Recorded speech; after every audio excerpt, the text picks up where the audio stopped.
айта беріңіз.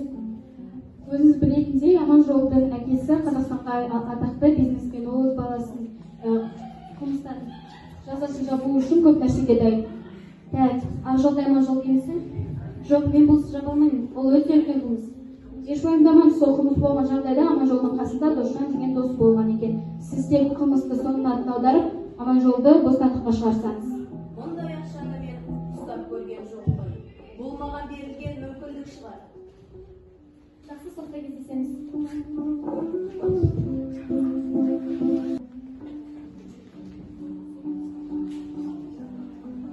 2022 жылғы желтоқсанда болған қылмыстық істі қарап шығып, сот үкім шығарды.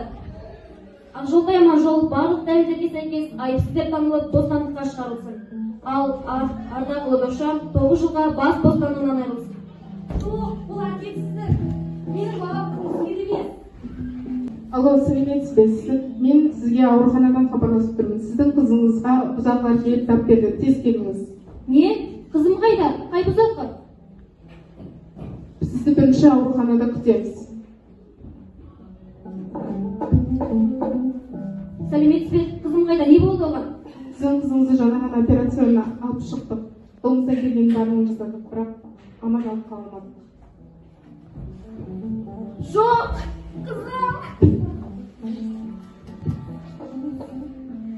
Мен Ақжолдай Аманжолдың әкесімін. Баламның кішкентай кезінде бетін қақпап едім, бәрін ақшамен шешіп едім. Кешіріңіз. Сен не деп тұрсың? Кешіріңіз. Періште алтын көрсе жолдан таят демекші, мен де адастым. Арымды, адалдығымды ұмыттым. Бәрі үшін өкінемін. Ешқашан қылмыс жасамаған адамды түрмеге қамауым болмады.